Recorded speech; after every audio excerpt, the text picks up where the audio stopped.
right, welcome to my preview for the 2024 Conference Championship weekend. Just going to give some predictions, some thoughts for each game and each team. Multiple possibilities, of course, as to what could happen this weekend going into and setting up this Super Bowl. And then, of course, there is tons of coaching news, including Chicago Bears hiring Ben Johnson, which I'm excited about. I've posted a short on my instant reaction on that, but going to talk more about the coaching hiring news for around the league coming up this week and further into the offseason. We do still have one head coaching opening, that being with the New Orleans Saints. So there's still some stuff to be developed there. But for now, this is just going to be a video on the conference championship weekend, as those games will be happening tomorrow. Could be today, depending on when you watch this, or maybe you're watching this after the fact and you want to see if I was right or wrong. Of course, I will have reaction videos coming up after those games happen.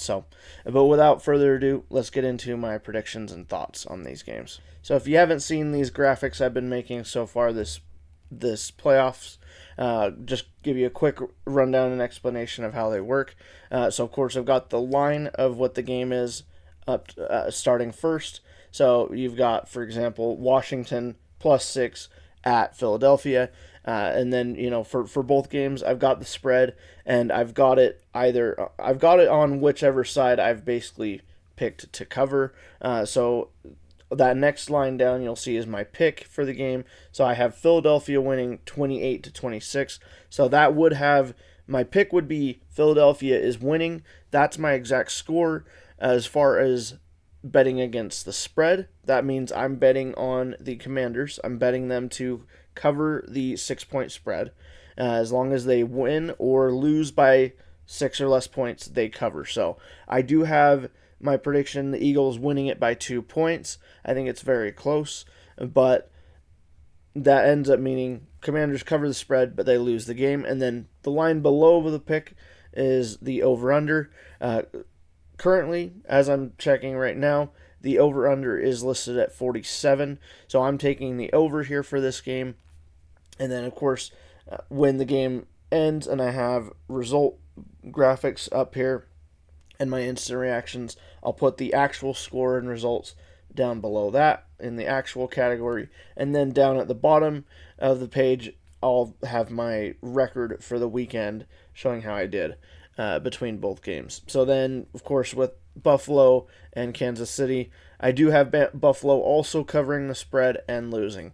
I don't know, kind of scary that I've got both games having the same thing. I've got the favorite winning, and then I've got the underdog covering just barely. So, that's kind of scary that I've got both of those predicted that way. But either way, for the Chiefs and Bills, I do have the Chiefs winning it 24-23. I know that's not the outcome that most of America wants, but that is the prediction that I have. I've said it many times over the last couple of years on YouTube, on the podcast. I've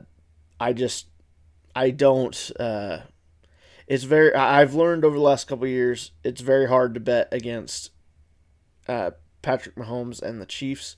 And so, not that I don't ever bet against them, but I will rarely bet against them. And this is a case where I get it. I get why a lot of people are picking the Bills to finally get over the hump this time. But, we've seen the record between the Chiefs and Bills off-season versus regular season. It's completely different. During the regular season, the Bills seem to do actually pretty good against the Chiefs. The playoffs, it's been the opposite. The Chiefs have had the Bills' number and have won every single time. So I've got Chiefs winning 24-23. That would put the total score at 47, which is just below the current over-under line that's at 48.5. Last I checked just a moment ago. So, so I've got the over in the Philadelphia Commanders game. I think that one could be a higher scoring game, even higher than the score I've got listed down there. And then for the Chiefs Bills game, I'm leaning towards the under. I wouldn't even be surprised if it's even less than this. I wouldn't be surprised if it was a 21-20 or 2017, something like that. But I mean, I've seen a lot of people predicting the Chiefs Bills game to be higher scoring. I know also when they last played in the regular season, it was a higher scoring game. And then also last couple times they played in previous seasons, it's been right around here, sometimes higher, sometimes lower, but mostly lower, and that's why I'm leaning towards it being a lower scoring game, especially in the postseason for the Bills Chiefs matchup. And then last couple things as far as just want to explain my thought process behind these predictions. So for the Eagles Chiefs game, or sorry, Eagles Commanders game, I mean, coming into this week, I was honestly leaning towards betting the Eagles to cover the spread. The Eagles have basically the best defense left in the playoffs right now, and as we know, the phrase "defense wins championships," of course, not always ending up being the case. It's not necessarily if you have the best defense you're going to win, but certainly having a really good defense gets you in here. But at this point in the playoffs, the four teams that are left here, they all, for the most part, have top 10, top 15 defenses in at least most important categories. So, to some extent, that kind of becomes a wash. But certainly for the Eagles, their defense being one or two in a lot of key stat categories, would make you think that they should have a very good chance at home. They should be able to win this game against the Commanders, and comfortably. That's why the spread is so big. However, it is really hard with how the Commanders have played this last 3-4 months, really all season, with Jaden Daniels. They just, you can't count them out at any time. So, and that's why I do think it's going to end close. I think it's going to be a high scoring game between the two. My main reason why I've got the prediction so close, and I wouldn't even be surprised if the Commanders not only covered but got the upset win over the Eagles, is the main concern is the injury report for the Eagles. For all four of these teams, not really a huge amount of injuries to talk about, but for the Eagles, the injuries are what concern me the most. For them, I know reporting had been this week that Jalen Hurts had been dealing with some stuff. I just checked the injury report. He's listed as good to go, so he should be all right. But the main injury that is of concern to me there is Cam Jurgens, the center for the Eagles, because of course if he's listed as limited, I believe he's going to end up playing. But if he's limited, if he ends up leaving the game early, something like that. If he's not 100%, the biggest question, of course, is does Cam Jurgens being out, does that affect the Eagles' ability to use the tush push? Obviously, that's been a huge part of their success since they've had Jalen Hurts, really.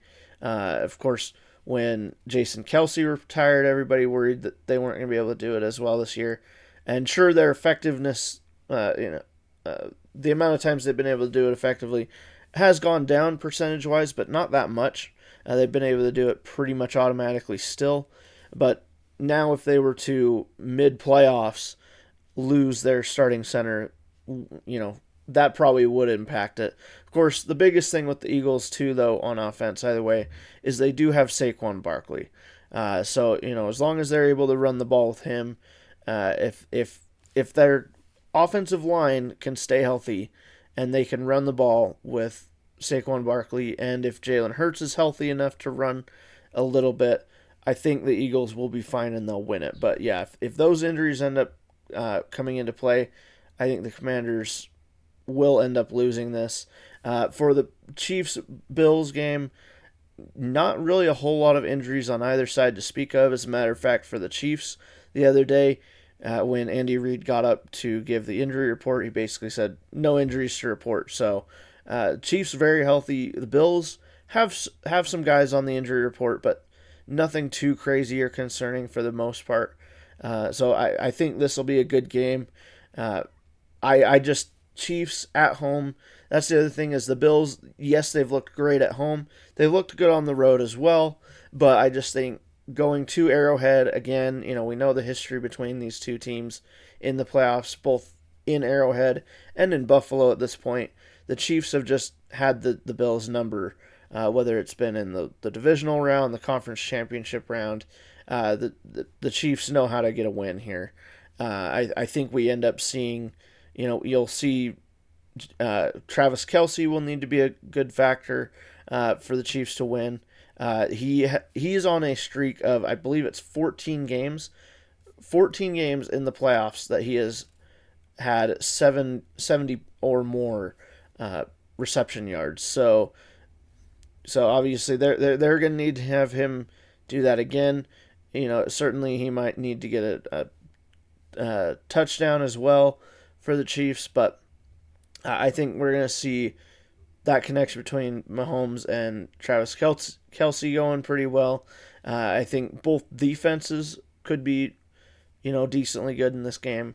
And then, of course, for the Bills, I've got a lot of faith in Josh Allen. I think they'll keep it close. I think it's going to be a very exciting matchup, but in the end, due to whatever causes, due to, however the back and forth ends up being in this game, I do think the Chiefs are going to win it very close. Again, I've got the Bills covering and it being a one-score game, a one-point game, but still losing. This is another one. I wouldn't be surprised if there was an upset.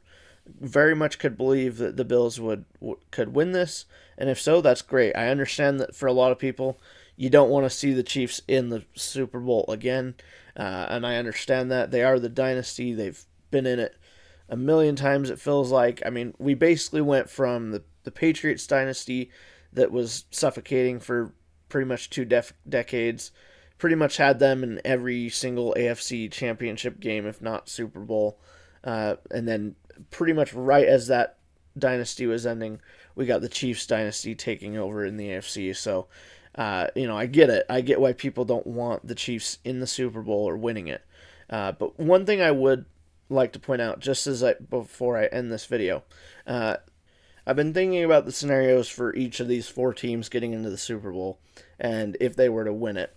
Of course, starting with the Commanders, a lot of people would like that because you'd have Jaden Daniels. I mean, he's already had a historic rookie season, already arguably the best rookie quarterback season in the NFL, and certainly if he was able to get to the Super Bowl and win it, that would cement him as the best rookie in NFL history, period, regardless of position. At least having the best rookie season. Being a rookie quarterback and winning the Super Bowl, that's pretty special. So that would be one of the, I guess, special historic things you could say, hey, I got to see that. I was alive. I was able to witness that. For the Eagles, for the Eagles, I feel like this would be the one of the four teams that would have the least amount of historical significance, it would feel like. It would be their second Super Bowl as a franchise, second in, really the last decade or so. But, really not a whole lot of other, crazy historic lines you'd be, that I could think of for that. But certainly the Eagles, a popular franchise. I have friends that are Eagles fans, so I would be happy with that one. And then with the Bills, of course, if the Bills got to the Super Bowl and they won, the special thing there, of course, would be that the Bills have never won a Super Bowl. They've been to the Super Bowl, but they've never been able to win it in their franchise history. So for the Bills to get in and win the Super Bowl, that would be historical in that it would be their first trophy as a franchise. And then for the Chiefs, of course, again, not that everybody would want to see this, but, for the being able to say you were there, being able to say you saw history happen in the making, you would have been able to witness the first ever three-peat in the NFL. We've had three-peats in other sports, in pro sports, but in the NFL, there has never been a three-peat championship for the Super Bowl. So if the Chiefs were able to do it, I get it. A lot of people wouldn't be happy about that. Of course, Chiefs fans would, and a handful of other people would. But yeah, that would be something we'd be able to see if the Chiefs do go on to win it. They would be the first team in NFL history, first and only so far, to three-peat, winning the Super Bowl. So with that, I appreciate you for watching. Enjoy these games, and I will see you in the next video.